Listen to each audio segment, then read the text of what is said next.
I still remember the exact weight of my father's hand on my shoulder the day he sat me down in our small kitchen. I was 17 years old, and the morning light was filtering through the worn curtains, casting shadows across the chipped formica table where we'd shared thousands of meals. My father's callous fingers, hands that had worked construction sites for 30 years, gripped my shoulder with a gentleness that contradicted their roughness. "You're the oldest," he said, his voice heavy with something I couldn't quite name then, but understand perfectly now. "That means something. It means when I'm gone, you watch out for your brother. You understand me?" I nodded. Of course I understood. Or at least I thought I did. My brother Daniel was 4 years younger than me, 13 at the time, still gangly and awkward in the way teenagers are when their bodies grow faster than their coordination can keep up. He was sitting in the living room, absorbed in some video game, completely unaware of the covenant being formed in that kitchen. The sounds of digital explosions and his occasional frustrated groans filled the background of that sacred moment.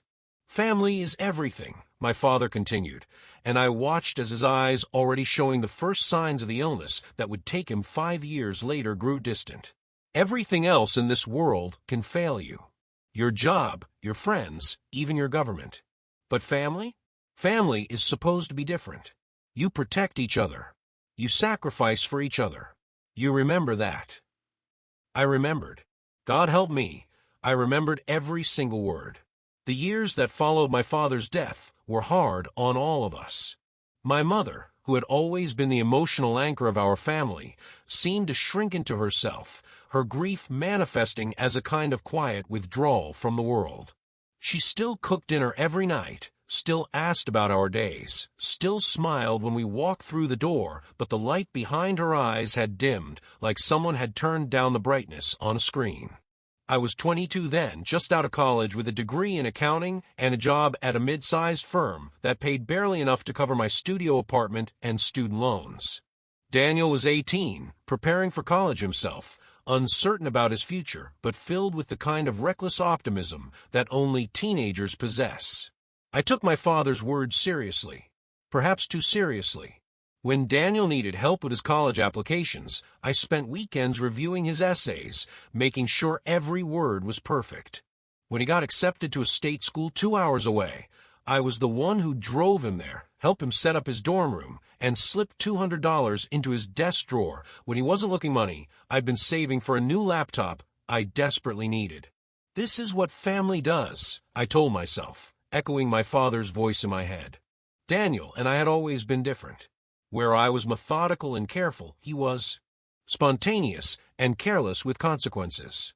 Where I planned every financial decision down to the last dollar, he spent money like it was a renewable resource that would simply appear whenever he needed it. Our mother used to joke that I was born 40 years old, while Daniel would be 21 forever. She meant it affectionately, but there was truth in the observation. During Daniel's college years, I became his safety net. When his car broke down sophomore year, I co-signed for a new one because his credit was non-existent. When he ran out of meal plan money, I'd Venmo him grocery funds. When he decided to join a fraternity, something I thought was a colossal waste of money, but kept my opinion to myself about, I helped cover the dues because I saw how happy it made him. "You're too good to him," my girlfriend Sarah told me one night as we sat in my apartment, reviewing my credit card statement. She'd moved in 6 months earlier, and her practical nature often clashed with what she called my misplaced sense of obligation. "He's my brother," I said, as if that explained everything. And to me it did. "He's an adult," she countered. "He needs to learn to handle his own problems." But I couldn't see it that way. Every time I thought about pulling back, I heard my father's voice. "You watch out for your brother. Family is everything." By the time Daniel graduated a semester late, after failing 2 classes he had to retake, I had personally invested thousands of dollars into his success. Not loans. Gifts. That's what I told myself they were. Gifts given freely, because that's what older brothers do. He got his first job at a marketing firm in the city, about 40 minutes from where I was living. He found an apartment too expensive for his entry-level salary, but he wanted to live in the trendy neighborhood where all his college friends were settling. I co-signed the lease.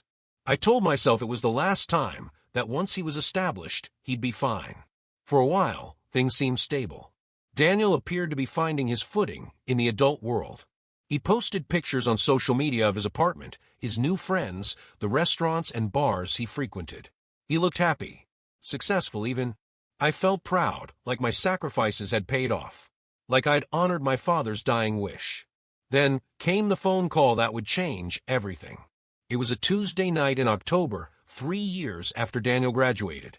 I remember because Sarah and I had just finished dinner. I'd made my father's recipe for pot roast, one of the few dishes I'd learned to cook well, and we were settling in to watch a movie when my phone lit up with Daniel's name. The time was 11:47 p.m. Late for a casual call.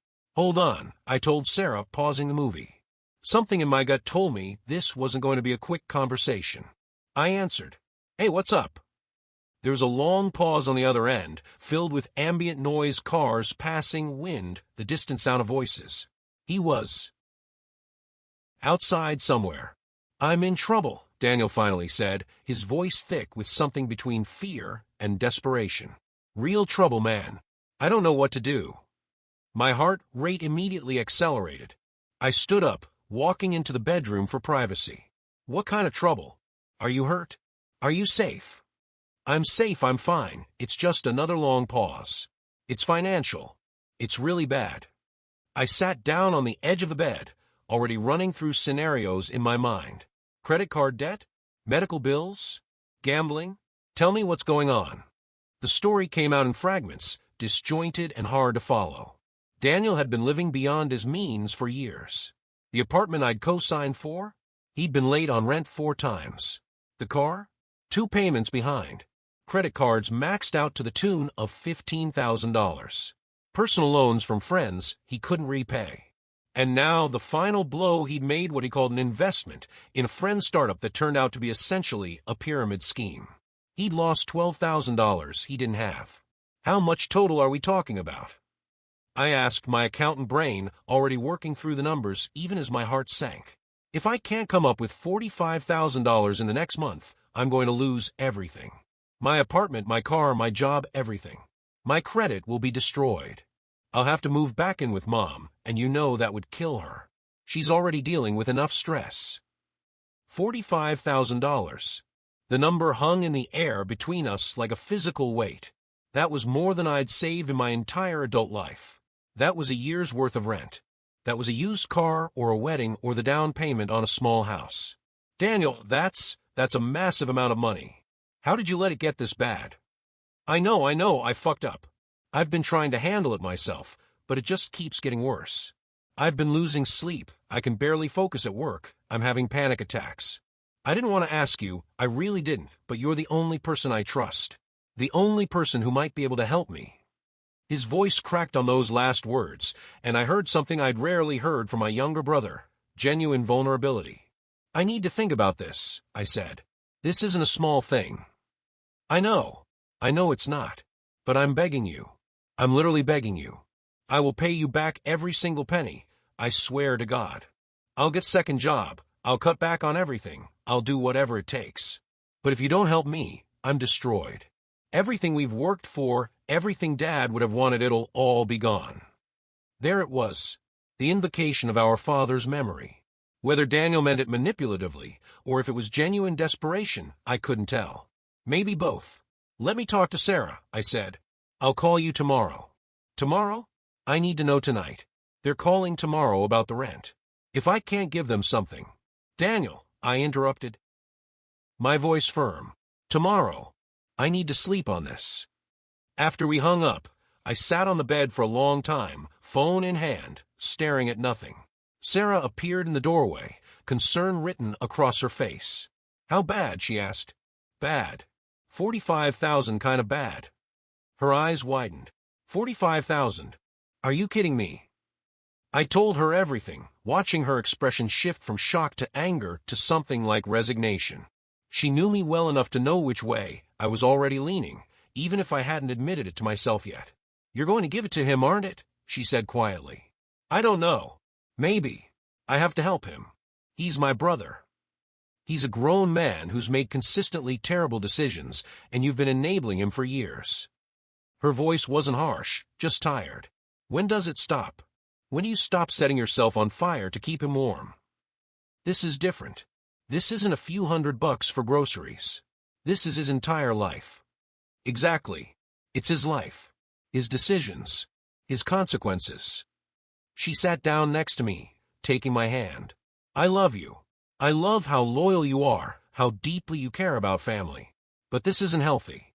And I'm scared that if you do this, if you drain everything we have for him, you'll regret it.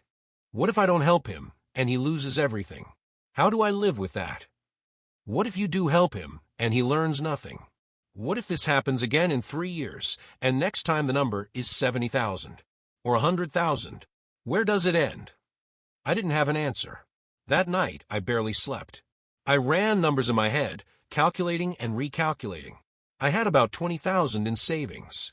Sarah had 15,000 in her account money she'd been carefully building for years, her safety net, her future. My 401k had another 30,000, though withdrawing it early would trigger massive penalties and taxes. I could take out a personal loan, maybe, though at high interest rates that would cripple me for years. It was possible. Barely possible, but possible. Around 3 in the morning, I made my decision. I would do it. I would liquidate my savings, withdraw from my retirement fund, take out a personal loan for the difference. I would destroy my own financial security to save my brother from the consequences of his choices. Because that's what family does. That's what my father would have wanted. Sarah cried when I told her in the morning. Not dramatic tears, just quiet ones that rolled down her cheeks as she nodded slowly. Okay, she whispered. If this is what you need to do, I support you. But I won't give you my savings for this. I can't. I'm sorry, but I can't. I understood. It hurt, but I understood. I called Daniel that afternoon and told him I'd help. The relief in his voice was palpable, almost manic. He thanked me 17 times in 2 minutes, swore on our father's grave that he'd pay me back within 2 years, promised he was getting his life together. I need you to sign something, I told him. A promissory note. With a payment plan. This is a loan, Daniel. A real loan with real terms. Of course, absolutely. Whatever you need. I'll sign anything. We met at a coffee shop 2 days later. I drafted a simple but legally binding promissory note, $45,000, to be repaid over 36 months at 0 interest, starting in 3 months to give him time to stabilize. Monthly payments of $1,250. Daniel barely read it before signing.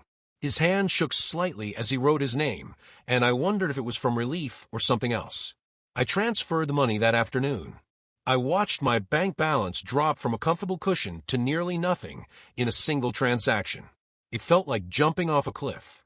Thank you, Daniel said, hugging me tight in the parking lot. You saved my life. I'll never forget this. Just pay me back, I said. That's all I ask. Stick to the payment plan and we're good. I will.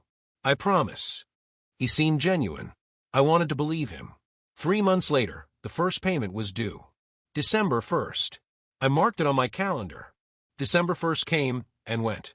No payment. No call. No text. I waited 3 days before reaching out. Hey, did you forget about the payment? It was due on the 1st. His response came 5 hours later. Oh shit, sorry man. Work has been crazy. I'll send it this week. A week passed. Nothing. I called him. He didn't answer. I texted again. He responded that he was figuring some things out and would send something soon. Soon became 2 weeks. Then 3. Then a month. When I finally got him on the phone in early January, his tone had shifted. The desperation was gone, replaced by something defensive and irritable. I'm doing my best, he said. Things are tight right now. I had unexpected expenses. I'll catch up soon. Daniel, we had an agreement. You signed a contract. I know. I'm not trying to blow you off. I just need a little more time. That conversation repeated itself, with variations, for the next 6 months. Always more time needed. Always unexpected expenses. Always soon. By month 9, I had received exactly $3,000, less than a quarter of what he owed by that point. Sarah and I were struggling. The personal loan I'd taken had brutal interest rates, and the payments were eating into our ability to save for our wedding, which we'd been planning for 2 years. We'd had to downgrade our venue, cut the guest list, eliminate almost everything we dreamed about. Every conversation about money ended in tension, sometimes in fights. Call a lawyer, Sarah urged. Enforce the contract. He's my brother, I said, the phrase becoming hollow even to my own ears. He was your brother. I don't know what he is now. Around the 1-year mark, I drove to Daniel's apartment unannounced. I needed to see him face to face to understand what was. The building was the same trendy complex I'd co-signed for. I buzzed his apartment. No answer. I was about to leave when a neighbor exited, and I caught the door before it closed. Daniel's apartment was on the 3rd floor. I knocked. Waited. Knocked again louder. Finally, the door opened. Daniel stood there in sweatpants and a t-shirt, looking annoyed. "What are you doing here?" he asked, not inviting me in. "I wanted to talk about the loan. You've barely paid anything in a year." "I told you, things have been tight." Over his shoulder, I could see into the apartment. A new 75-inch TV on the wall. Gaming console. Expensive-looking furniture. On the kitchen counter, I spotted delivery bags from an upscale restaurant. "Things look pretty comfortable from here," I said, my voice colder than I intended. His expression hardened. "I have to live, don't I? I can't just sit in an empty apartment eating ramen." "You owe me $42,000. And I'll pay you back." "Jesus, can you give me a break?" "I said I'd pay you, and I will. Stop hounding me about it." That's when something shifted inside me. The way he said hounding. Like I was the problem. Like I was being unreasonable for expecting him to honor his word, his signature, his promise made on our father's memory. "I gave you everything I had," I said quietly. "I destroyed my savings, my retirement, took out a loan I'm drowning in, postponed my wedding. I did that because you begged me, because you said you were desperate, because you swore you'd pay me back. And I appreciate that. I really do. But I don't appreciate you showing up here unannounced, judging how I live, acting like I'm some kind of criminal. I said I'd pay you back, and I will. End of story." He closed the door in my face. I stood there in the hallway for a full minute, my heart pounding, my hands shaking with a cocktail of emotions I couldn't even name. Anger, certainly. Betrayal, absolutely. But also something deeper, a fundamental rewriting of reality, like discovering the floor you've been standing on your entire life isn't solid ground, but a thin sheet of ice that just cracked beneath your feet. The payments became even more sporadic after that. A few hundred here, nothing for months, another few hundred there. Always accompanied by excuses, always with the promise that the next one would be better. 2 years after the loan, I'd received maybe $7,000 total. The promissory note might as well have been written in disappearing ink. Sarah and I got married in a simple ceremony at the courthouse. Daniel didn't attend. He sent a text saying he had to work. My mother kept asking why Daniel, and I didn't spend time together anymore. I made excuses, not wanting to burden her with the truth. She was getting older, her health declining, and I couldn't bring myself to shatter her image of her 2 sons as close brothers who looked out for each other. Then 3 years after the loan. 3 years of broken promises, of slowly rebuilding my finances, of a marriage strained by resentment over money. My mother called to tell me she was planning a family reunion. "It's been too long since we all got together," she said, her voice bright with anticipation. "Just close family. You and Sarah, Daniel, your aunt and uncle, your cousins. A Sunday dinner like we used to have when your father was alive." My stomach dropped. "Mom, I don't think that's a good idea." "Nonsense. Family is everything. Your father always said that. We need to stay connected."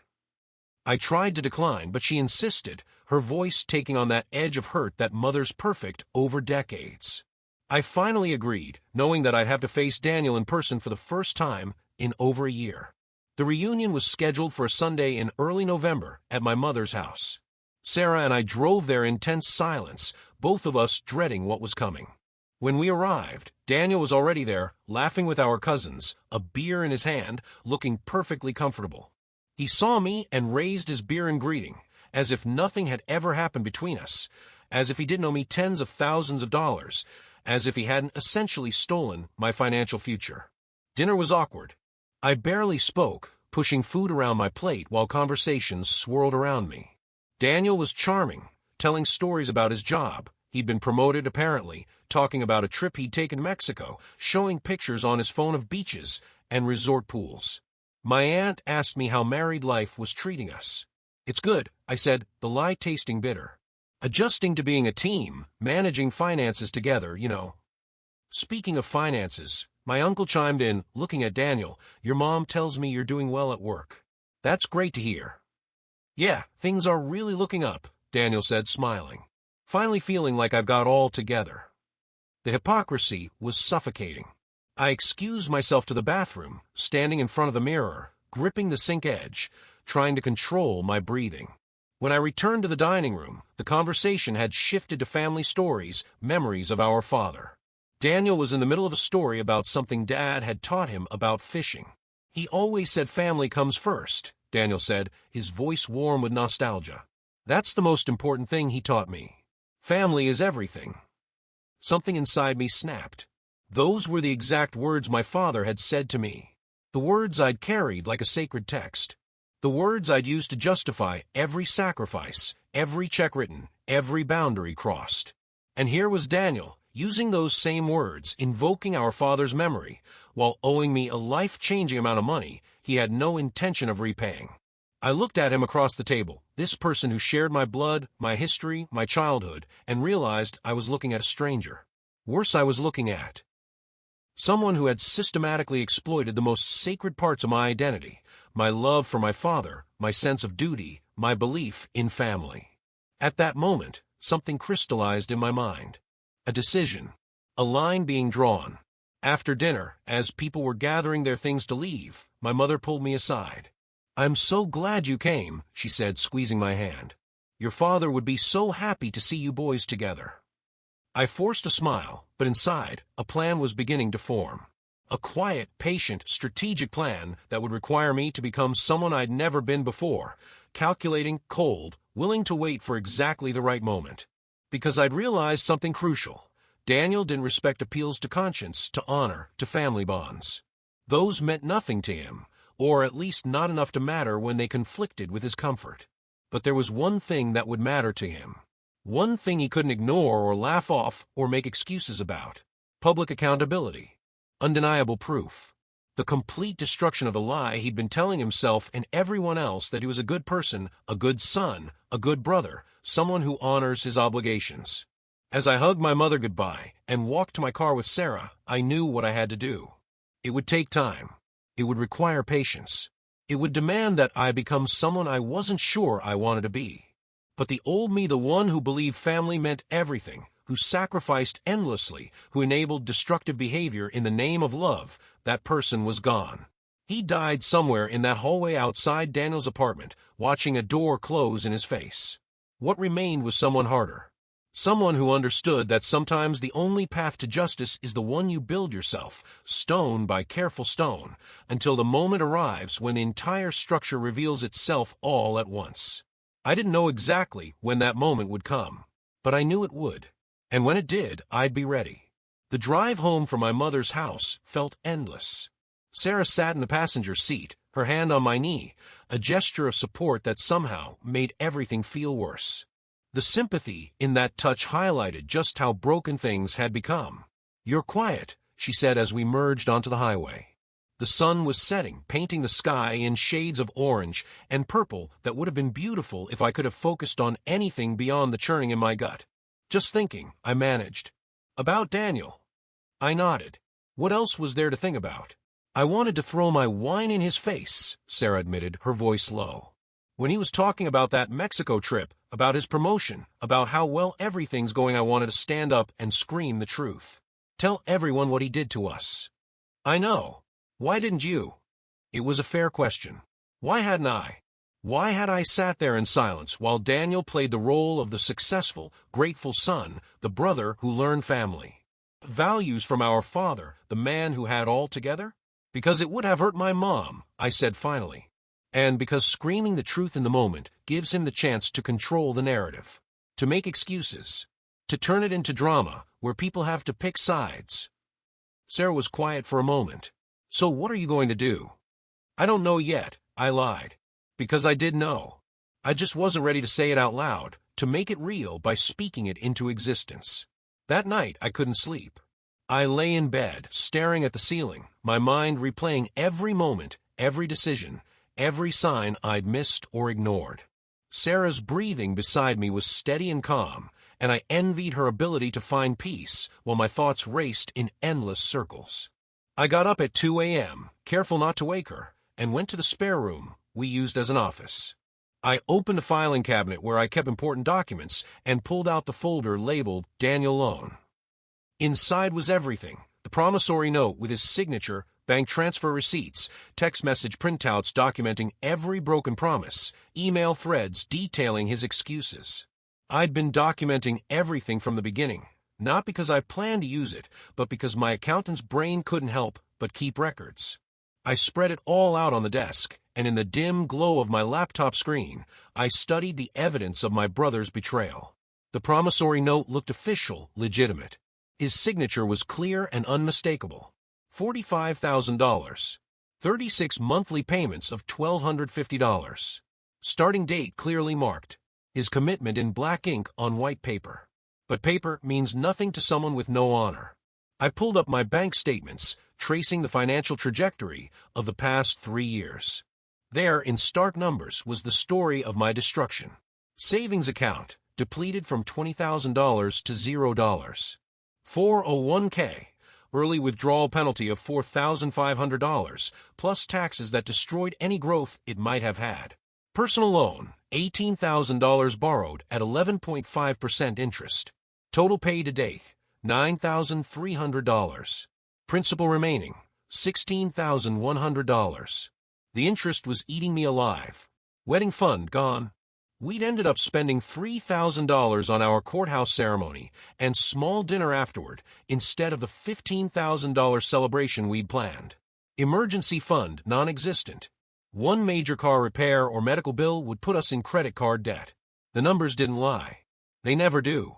Numbers are the one pure truth in a world of lies and broken promises. But there were other costs that couldn't be quantified in a spreadsheet. The fights with Sarah. Not screaming matches, we weren't those people, but the quiet, exhausted disagreements about money. About whether we could afford to go out to dinner. About whether we'd ever be able to buy a house. About whether having children was financially responsible when we were barely staying afloat. The stress at work. I'd been up for a promotion to senior accountant, but I was passed over. My manager told me my work had become inconsistent, that I seemed distracted. How could I explain that I was drowning in debt incurred to save my brother, who'd repaid my sacrifice with contempt? The distance from my mother. I couldn't visit her as often, couldn't be present in the way I wanted to be, because every family interaction required me to pretend everything was fine, to hide the massive crack running through the foundation of our family. The loss of my father's legacy. He told me to watch out for Daniel, and I had. I'd watched him take everything and give nothing back. I'd watched him transform from my younger brother into a person I didn't recognize. And in doing so, I'd learned that the values my father tried to instill, loyalty, sacrifice, family first, only work when everyone honors them. When it's one-sided, they're not values. They're vulnerabilities. I found myself opening old emails, reading through the history of excuses. Hey man, I know the payment was due, but my car needed new brakes. I'll send double next month, I promise. Work is doing some budget cuts. They reduced my commission structure. Just need to adjust to the new pay scale. I'll catch up soon. I had to loan money to a friend who was in a tough spot. I couldn't say no. You understand, right? Family is everything. I'll get back on track next month. That last one made me laugh, a bitter, humorless sound in the quiet office. He'd loaned money to a friend while owing me tens of thousands. The irony was almost beautiful in its cruelty. I clicked through to my sent folder, reading my own responses. I understand things come up. Just do your best to stick to the schedule going forward. I get budget cuts are rough, but I'm counting on these payments. Sarah and I are struggling too. Daniel, I've been patient, but this is getting serious. You've paid less than 20% of what you owe. We need to talk about this. Reading them now, I saw what I couldn't see then. I'd been negotiating with someone who had no intention of negotiating. Every understanding response, every expression of patience, every appeal to fairness was just giving him permission to continue disrespecting me. There was one email I'd never sent, drafted at 3 a.m. during one of many sleepless nights about 8 months into the loan. Daniel, I need you to understand what you've done to my life. When you called me that night, desperate and scared, I believed you.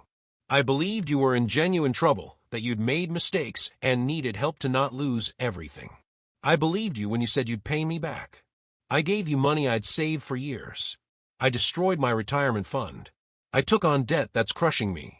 I did this because you're my brother, because Dad told me to watch out for you, because I thought family meant something. You've paid back $5,000 of $45,000. That's 11%. In the time since I gave you that money, you've bought a new TV, gone on vacation, and gotten promoted at work. Meanwhile, Sarah and I had to cancel our wedding plans. We eat pasta and chicken 4 nights a week because we can't afford much else. We can't save for a house or think about having kids because I'm drowning in the debt I took on to save you. And you don't seem to care. At all.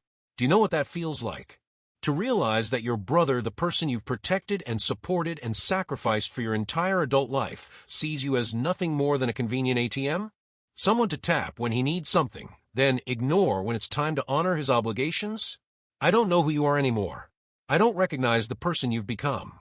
And I don't know how to live with the fact that I enabled it, that I made it possible for you to treat me this way by always being there, always saying yes, always putting you first. Dad would be ashamed of both of us, of you for who you've become, and of me for letting it happen. I never sent it because I knew it wouldn't matter. Words wouldn't change him. Emotional appeals wouldn't suddenly instill honor in someone who'd proven he had none. But reading it now, in the quiet darkness of that office, I felt the weight of every word. The truth of it sat in my chest like a stone. My phone buzzed. A text message. From Daniel. Hey, random question, you still have that old drill of Dad's? I need to borrow it for a project. I stared at the message for a long time. The casual tone. The complete absence of any acknowledgement of what was between us. The assumption that he could just ask for something else, as if the $38,000 he still owed me was just water under a bridge we'd already crossed. I typed and deleted 3 responses before finally settling on. No. One word. No explanation. No justification. Just no. His response came quickly. Come on, don't be like that. I just need to borrow it for one day. No. Seriously? You're going to be petty about a drill. I turned my phone off without responding. In the filing cabinet, I found something else, a shoebox of old photographs. I hadn't looked at these in years. They were from our childhood, printed photos from a time before everything was digital. There was one of Daniel and me, probably taken when I was 10, and he was 6. We were at the beach, both of us grinning at the camera, covered in sand. My arm was around his shoulders, protective even then. I remembered that day vaguely, remembered building sandcastles, teaching him how to jump waves, buying him ice cream when he scraped his knee on a shell. Another photo, Christmas morning, presents scattered around us. I was maybe 14, Daniel 10. In the picture, I was helping him set up some complicated toy, reading the instructions while he bounced with impatience. I remembered that, too. I'd spent 2 hours putting that thing together while he played with other gifts, then he'd lost interest in the toy within a week. Pattern recognition is a key skill in accounting. You learn to spot trends, recurring issues, systemic problems. Looking at these photos, I saw the pattern I'd been blind to my entire life. I gave. He took. I solved problems. He created them. I sacrificed. He benefited. And somehow, somewhere along the way, this dynamic had been labeled love and family and brotherhood. But wasn't any of those things. It was exploitation wearing the mask of family values. My father's voice echoed in my head. You watch out for your brother. But who was watching out for me? I gathered all the documents, all the evidence, and put them back in the folder. But this time, I didn't file it away. I left it on the desk, where I could see it, where it would remind me of what needed to be done. Over the next few weeks, I started noticing things I'd trained myself to ignore. Social media posts from Daniel. Pictures of new clothes, expensive dinners, a weekend trip to a mountain resort with friends. Each post was a small knife, a reminder of the disparity between his life and mine. One post in particular made my blood boil. A photo of Daniel and our mother, taken at brunch somewhere upscale. The caption read, "Sunday brunch with this amazing lady. So grateful for family and everything I've learned about what matters in life. Hashtag blessed, hashtag family first, hashtag gratitude." The first thing I did was stop believing in miracles. It sounds small, almost petty, but belief had been my currency for too long. I had believed in Daniel's promises because I wanted so badly for them to be true. I had believed in family lore and in our father's last instructions because they had been a kind of moral compass that let me navigate the world without having to make hard, brutal choices.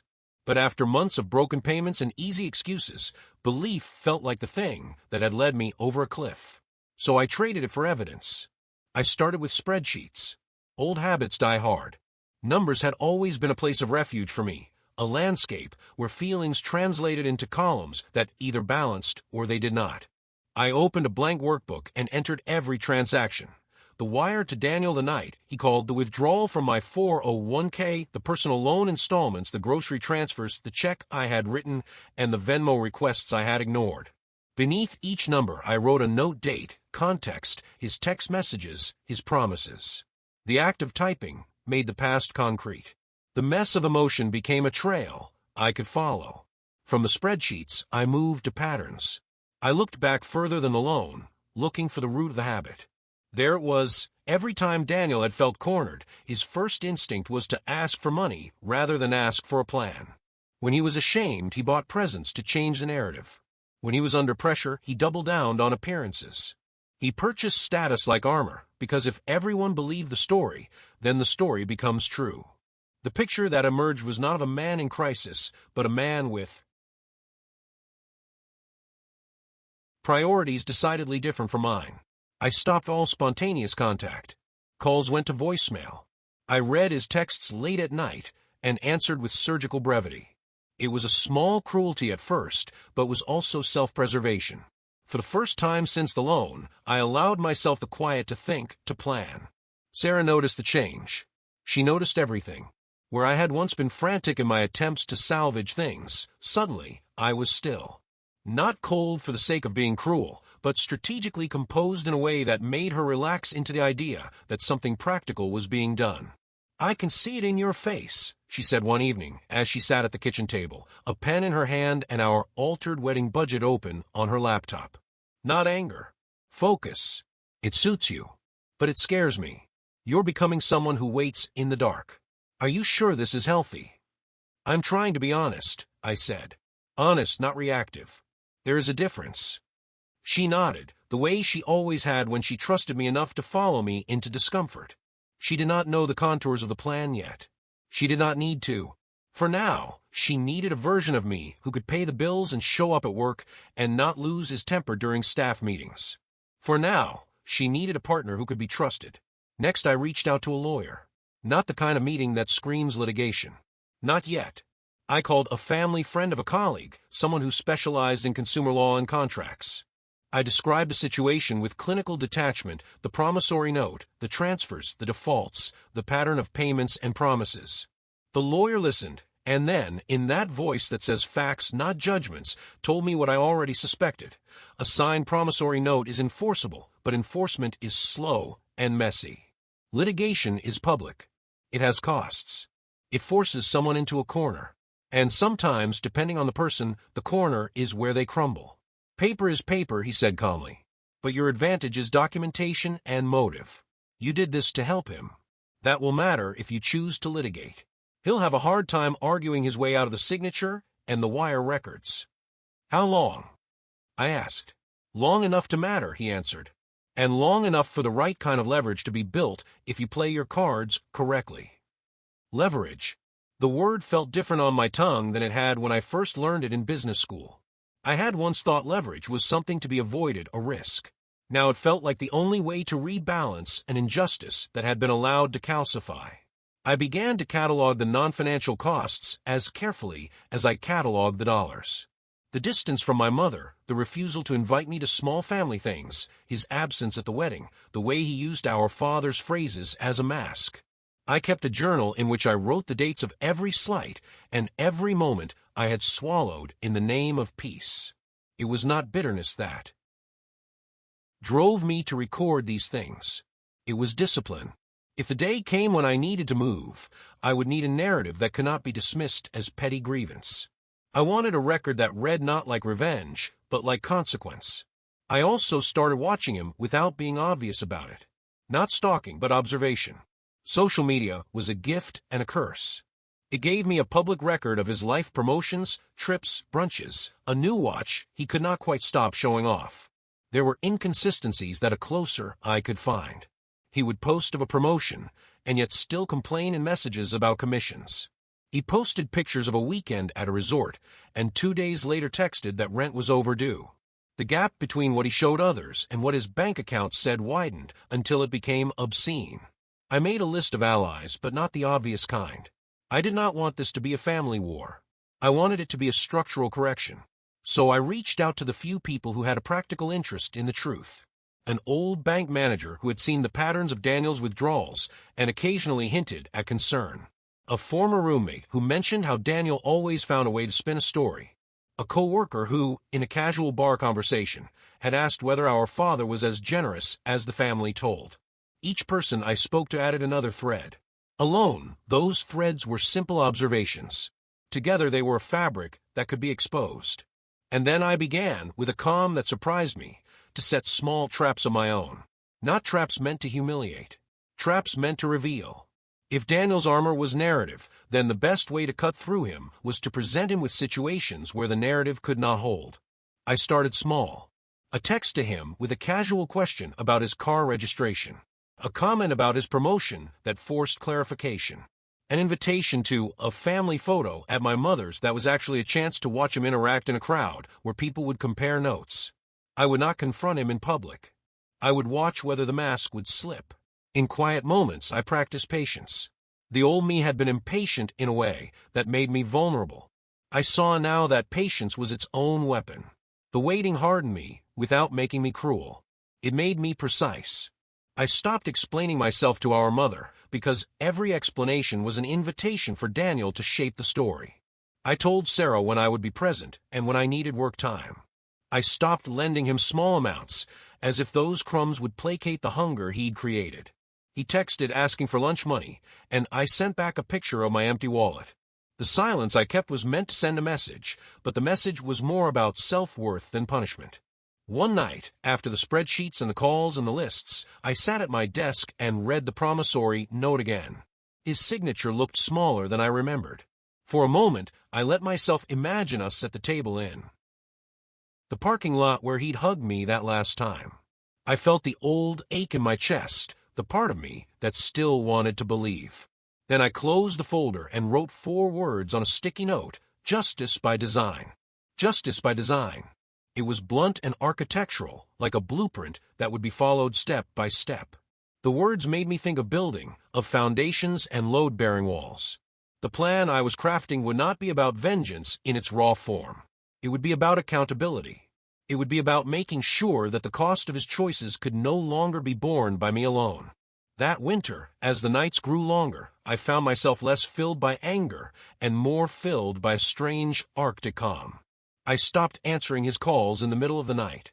I stopped offering excuses for him to our mother. I learned the legal contours of what it meant to bring a claim and the social contours of what it meant to ruin a false reputation. I read through business articles about leverage and reputation. I read courtroom transcripts where small debts had led to public consequences. I was not moved by cruelty. I was moved by symmetry. There was a justice in restoring balance, in ensuring that actions had consequences. At the edge of that winter, an opportunity appeared not because I chased it, but because I had made space for it. Daniel, incautious as ever, posted a photo of himself at company awards night.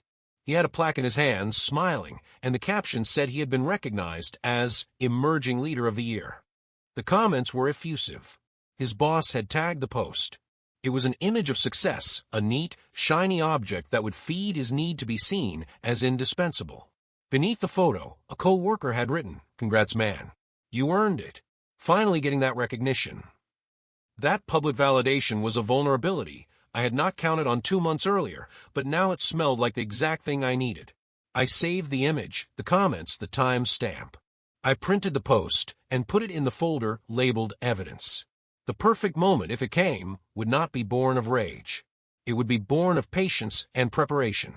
I closed the folder and felt something like a promise being kept, but this time not to my father. This time the promise was to myself. When the plan became a shape in my head, the next step was to tighten it into practice.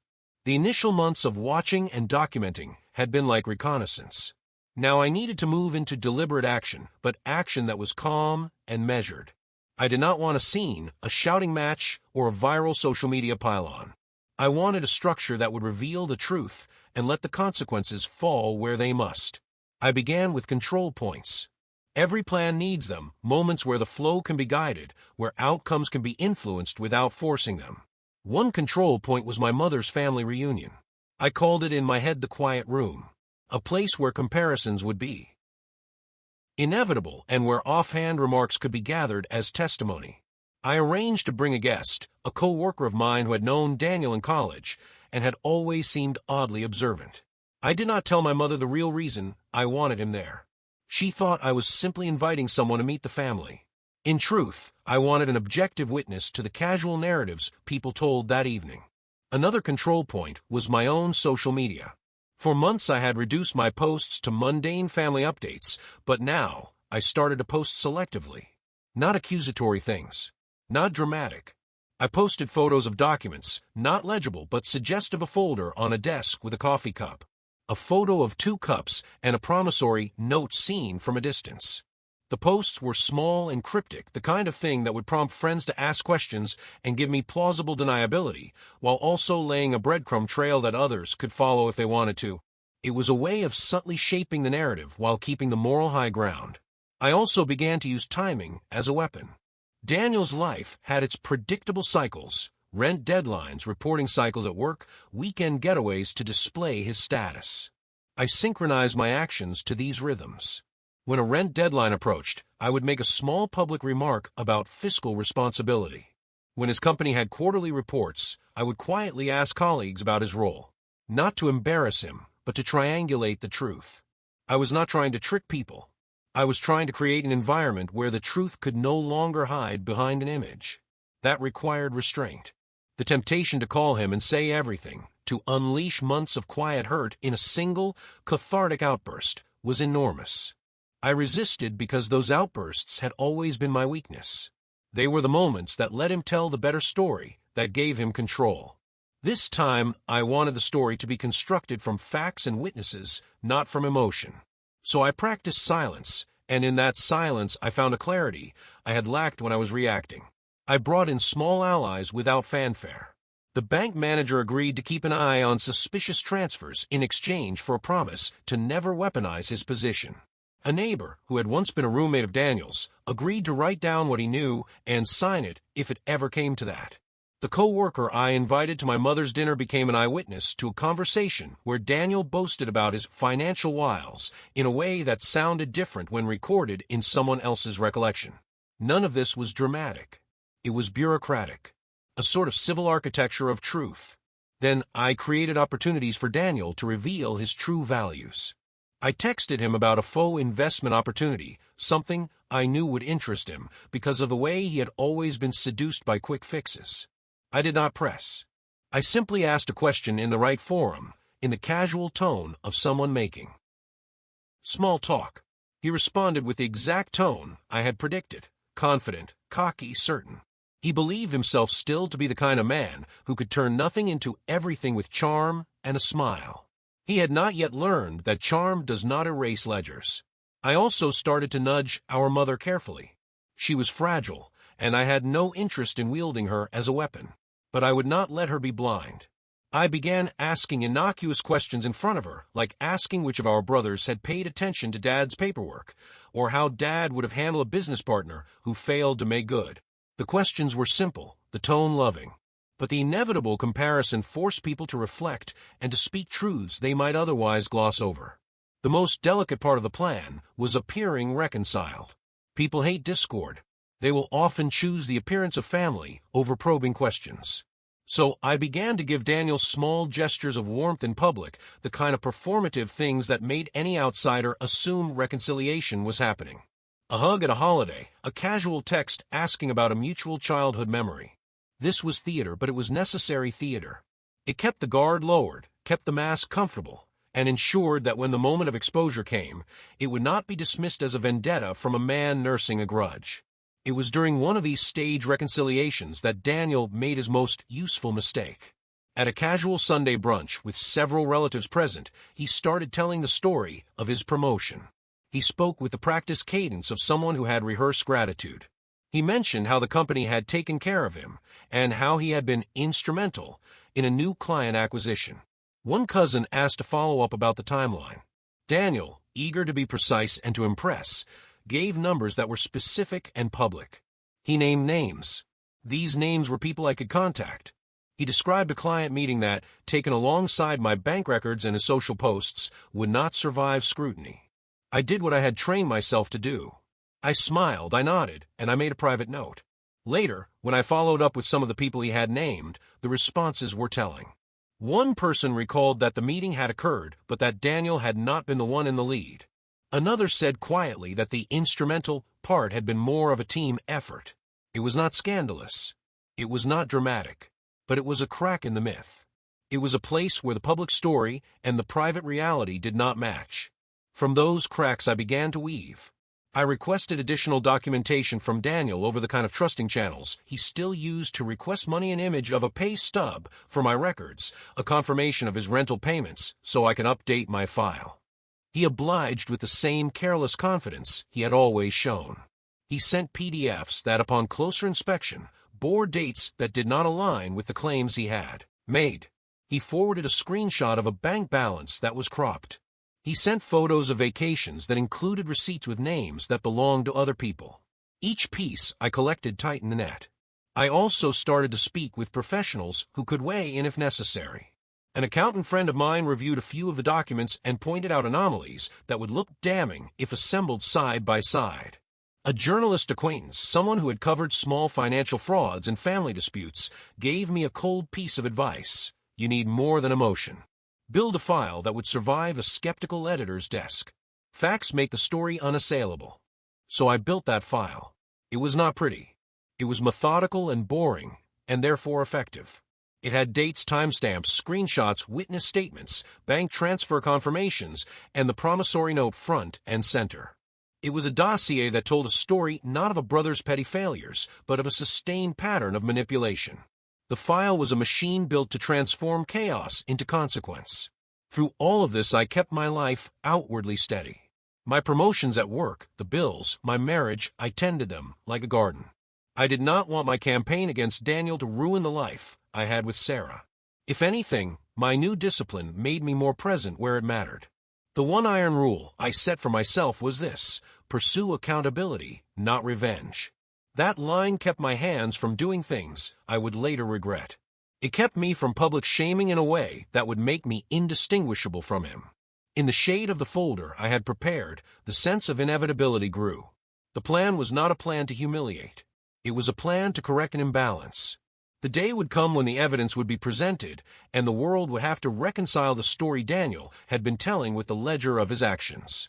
I did not know yet whether that day would be through a legal route, a mediated settlement, or a private confrontation that finally could not be ignored. But I knew the architecture was ready. Then, a week before Thanksgiving, Daniel made a larger mistake.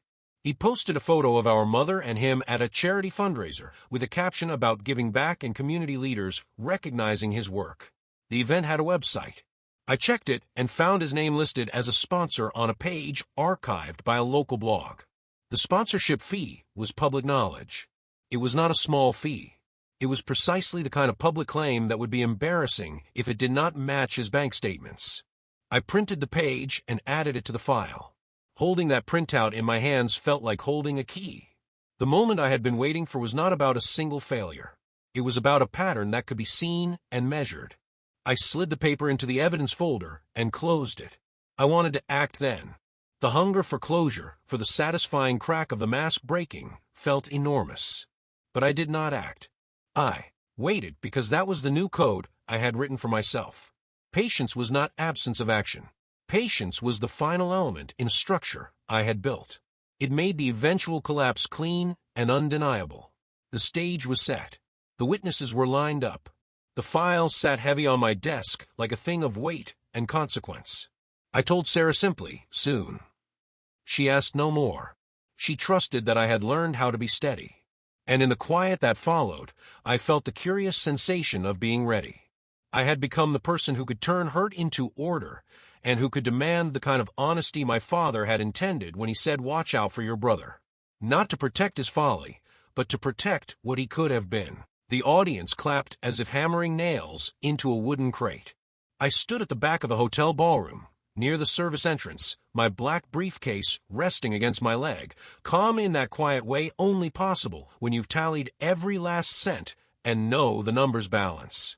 On the big screen, my brother's face filled the frame, trophy in hand, emerging leader of the year, while the MC poured adjectives over him like someone dumping an entire salt shaker onto an already over-seasoned dish. Exemplary, generous, inspirational. At the front table, his boss smiled at the official photo. In the corner, my mother dabbed her eyes. "My boy," she murmured. I heard her because I passed behind her like just another waiter this time, invisible by choice. I hadn't come to applaud. I'd come to finish things. 2 days earlier, the lawsuit had been filed. Breach of contract, full repayment of the loan plus legal fees and court costs. Attached is signed promissory note, bank transfer receipts, account statements, screenshots, a 36 installment payment schedule, a table listing every missed deposit, a spreadsheet calculating statutory interest, and the crowning touch, his social media posts flaunting expenses that cruelly coincided with his default dates. The case number was printed in bold on the dossier's cover. My lawyer had clear written instructions: no settlement without either real collateral or a judicially enforceable debt acknowledgement. If he wanted to pay, he'd do it like an adult. If not, the court would do the work for us. But I wanted more than the silent machinery of the courthouse. I wanted surgical precision, the right moment, the right place, the right people watching. I'd learned this from my father without him ever knowing. Fix the gate right the first time, and you only fix it once. I was going to redraw the boundary between love and abuse once and for all. In my jacket pocket, 3 envelopes awaited their recipients. The first held the court summons already issued. I'm no bailiff, but the law also allows service by registered mail with acknowledgement of receipt, and that same day, I'd coordinated with an officer who would arrive right here in this ballroom, pen and receipt in hand. The second envelope contained a short, dry letter addressed to HR and compliance at his company, attaching the lawsuit, the promissory note, and a list of his so-called personal sponsorships, while he claimed insolvency to me, his private creditor. The tone was impeccably corporate. "Dear Sir/Madam, out of concern for your organization's reputational integrity, I wish to inform you of an ongoing legal dispute involving your employee." The third envelope held a letter from my mother, not to be delivered that night, but later. I was still her son, despite everything. When the MC called my brother to the stage, the room turned into a pressure cooker. He walked with those shoulders that always seemed broader than the responsibility they carried. He smiled, posed, thanked the crowd, spoke about how family is everything, and applause rippled outward from the center in waves. I counted silently, like taking inventory. 1, 2, 3. The moment he uttered the word family for the second time, I gave a discreet nod. The bailiff understood. There was no cheap theatrics. He didn't shout, "You've been served," or wave papers in the air. He simply approached as my brother stepped down from the stage, congratulated him politely on his award, the kind of courtesy that precedes precision, confirmed his full name, and handed him the envelope containing the summons, collecting his signature on the acknowledgement receipt. I saw the exact second my brother's smile slipped out of alignment, like a crooked picture noticed far too late. The photographer captured the moment without realizing it was the only photo that mattered. His boss leaned in curiously to read the document's header. 3 gears shifted simultaneously: legal, corporate, social. Meanwhile, I made my own delivery. The letter to HR and compliance went out with a pre-scheduled send click set for that exact minute. Attachments neatly numbered, folders labeled cleanly. 01_contract, 02_receipts, 03_payment_schedule, 04_defaults, 05_public_posts. In the CC field, besides legal, I'd added the internal audit team's email. Subject line, notification, reputational risk associated with awarded employee. The third gear was the cruelest because it required no action from me, the human one. The entire room saw the bailiff hand over an envelope and watch the smile break. People don't believe truth because it's fair, they believe it because it's visible. And now it was. He came to me 10 minutes later, still clutching the trophy like a powerless talisman. What is this? His voice tried to hold on to its old arrogance, but stumbled. Have you lost your mind? I kept my hands clasped behind my back, a gesture I'd rehearsed in front of the mirror. Empty hands, nothing to strike, nothing to grasp. Just posture. It's the bill, I said. 3 years overdue. You didn't have to do this here, he hissed through clenched teeth. Not in front of them. You chose to do everything else in front of them, I replied. The trips, the sponsorships, the photos, the speeches about family. He scanned the room, searching for a stage that would give him back his role. There was none. His boss was already reading the compliance email on his phone. I knew because I'd programmed it to land first on the company domain before confirming my own address as sender. Sarah, standing 2 steps away, said nothing. I'd never needed her silence more. We're family, man, he pleaded, his voice shifting registers like a poorly tuned radio station. Let's sort this out at home. I smiled in a way my father would have found strange, but not unforgivable. At home, you slammed the door in my face, I said. Today it's the bailiff who opens it. The rest of the evening buzzed like bees trapped in a glass. Half-finished whispers, glances darting from envelope to plaque, from boss to email, from my mother to me. I didn't want to see her, but she saw me. She approached slowly, as if stepping onto unfamiliar ground. What's going on? She asked, gripping my forearm. Her skin had always been the only place I ever wanted to be gentle. I still had the letter for later. But even so, she deserved one honest sentence right then. Mom, I tried every quiet path for 3 years. Tonight, I just stopped being the son who carries it all alone. She looked at my brother's face and for the first time seemed to see him without the frame of longing my father had left behind. It hurts to admit, but she didn't cry. The silence she held was heavy, but not empty. His boss pulled him aside. I didn't hear the words, but I know the vocabulary. Internal policy, compliance, risk assessment, preventive suspension. Words that don't punish like the law, but punish like the market. Slowly, silently, removing ladders that were once there. I left before coffee, stepped into the elevator, and breathed. Sarah squeezed my hand, and for the first time in a long while, I didn't need to explain anything. Outside, the night air felt like a balanced ledger, cold, clean, precise. Bureaucracy did what bureaucracy does when given direction. The deadline to respond passed. My brother hired a lawyer late in the game who started talking about settlement, reducing the amount, subjective good faith. My lawyer answered with the alphabet of paperwork, enforceable title, repeated default, material damages, loss of opportunity for the marriage we never had, legal fees, adjustments. Within 15 days, the company announced an internal investigation. Within 30, they suspended his public recognition, pending clarification of facts. The trophy wasn't taken away, but it became a paperweight on someone's desk. I didn't celebrate. Moving forward mattered more than celebration. When the conciliation hearing arrived, the room was smaller than the size of our problem, as rooms always are when truth must squeeze into folding chairs. He sat across from me, thinner, less tanned. His lawyer spoke first, trying to breathe life into words that, faced with documents on the other side, are stillborn, context, pressure, hardships. The mediator asked if there was a proposal. Yes, said my lawyer. And for the first time, I spoke alongside him because the script was mine. Full repayment of principal. Adjustments. Legal fees. And to settle this without a judgment, 2 guarantees. Payroll deduction with explicit authorization and a lien on his car. Miss one payment, and the entire balance becomes due immediately. That's humiliation, my brother said. That's math, I replied. Humiliation was me selling my marriage to buy your promise. He looked at me with childlike shock, as if I'd shouted an obscenity in church. His lawyer suggested a figure to close this today. I said no. The mediator called a break. My lawyer asked if I wanted coffee. I asked for water. When we returned, the offer had changed because reality had. The company had sent a notice, employee under compliance review. That means your badge still works, but your office door doesn't open. It means your salary still arrives, but your window narrows. He signed. On the document, our shared surname appeared twice, once as creditor, once as brother. I didn't like seeing both in the same place, but that's what life gave us. Payroll deductions began the next month.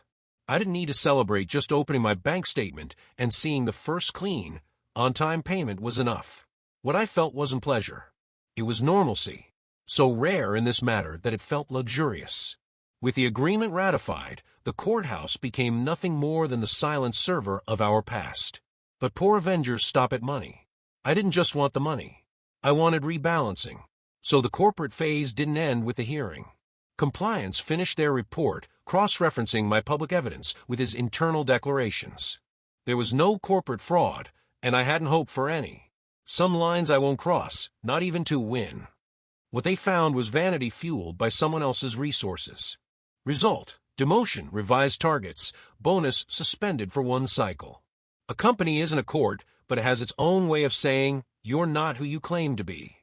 My mother waited 2 weeks before calling me. It was a Sunday. I'd expected her initial silence, that pause mothers use when they want their child to confess without asking. You asked me not to carry this alone, she finally said. I won't carry what isn't mine either. I exhaled, and for the first time in months, there was no calculation in my breath. I left you a letter, I said, in the top drawer of the china cabinet. Read it when you're ready. It's not against him. It's for me. She read it. The next day, she invited me for coffee. We sat in silence. She told me about a Christmas long ago when I spent 2 hours assembling his toy while he ran around the yard. We laughed awkwardly, like people who accidentally spot the first crack in a wall they thought had always been whole. From then on, she stopped using "you too," as if we were still wearing matching family t-shirts that never fit right. And for the first time, she asked me not to update her about deadlines, hearings, or deposits. I want to be your mother, not your witness, she said. I accepted it like signing a pact with myself. My brother asked to meet 3 months later, at a cafe he didn't photograph. He arrived without a trophy, without a tight shirt, without a new watch, ordered an espresso, and asked if I was satisfied. I considered the verb. Satisfied belongs in restaurants. What I felt was something else, clarity. It's not about being satisfied, I replied. It's about standing upright. You humiliated me, he tried again, maybe because that word still offered him a role. I handed you a mirror. You just didn't like what you saw. He stirred sugar into his coffee without adding it, a habit of people who like to look busy with things they won't use. And after, he asked, after I pay it all off, what happens? I looked at him the way you look at a gate that needs replacing, not adjusting. After? Nothing, I said. The dead ends when the money ends. The rest depends on whether you want to become someone our father would recognize again. He gave a short, humorless laugh, like someone handed a bill even the company card can't cover. There was no cinematic reconciliation, and I didn't seek one. I didn't want a last-minute hug with piano music swelling in the background. I wanted and got rigor. Every month, the payment arrived. When it was 5 days late in month 8, the automatic mechanism kicked in. Notice, penalty, threat of accelerated repayment. He rushed to pay. I slept the same. In month 12, his HR department informed me his role had been reclassified, slightly lower salary, more tangible targets. I didn't rejoice. I simply noted, systems correct people when people won't correct themselves. In month 18, the company released a video about ethics and integrity using actors. I smiled to myself. Life always finds a way to recycle the lesson. In month 24, Sarah and I visited a simple venue, bathed in yellow light, smelling of fresh-baked cake. She tried on a short dress that made her look more like herself than anything we'd seen in catalogs, and I measured with my eyes the distance between our possibilities and our desires. For the first time since that 11:47 p.m. phone call, there was no shadow of a bill that wasn't mine. The week of the final payment, I called my lawyer and told him not to schedule anything. The money arrived early, as if eager to leave his hands and never return. I opened the account, looked at the final figure, and closed it. No epiphany, no flash of light. just the exact silence of a spreadsheet that finally hit zero. I took the black dossier folder to the small workshop where I keep my father's tools. Placed it on a high shelf next to an old drill my brother had asked to borrow months earlier, and to which I'd replied with a no that marked the birth of a new language. I ran my hand over the drill's metal casing. It doesn't work anymore. Doesn't matter. It still has weight. On the way back, I stopped by my mother's to fix a squeaky hinge. She waited with coffee and buttered bread. She didn't mention my brother. Neither did I. At one point, she said something I wish I'd invented, but only mothers can say it that way. You didn't become hard, she said. You became just. I stayed quiet, because sometimes the best thing I can do for a compliment is not explain it away. That night before bed, I opened a file justice_by_design.md on my computer. It contained 4 words that had guided me like a template for 2 years, justice by design. I added a 5th, completed. He still exists in the world, of course. Still posts photos, but fewer. Still goes to lunches, but talks less. Occasionally, my mother says he's asked about me. I don't ask about him. Not out of malice, but hygiene. If one day he wants to be my brother again, he'll know where to find me. In place where signatures mean something, open doors stay open, and my father's words aren't a shield to abuse those you love, but a reminder that sometimes protecting means stopping. I didn't become the villain. I became consequence. And contrary to what he always believed, consequence doesn't need to shout. It just needs to arrive on the right date, with the right papers, in the right way. Like an asterisk at the end of a beautiful speech. Like a bailiff appearing at the toast. Like the dry click of a well-repaired door, closing without a squeak.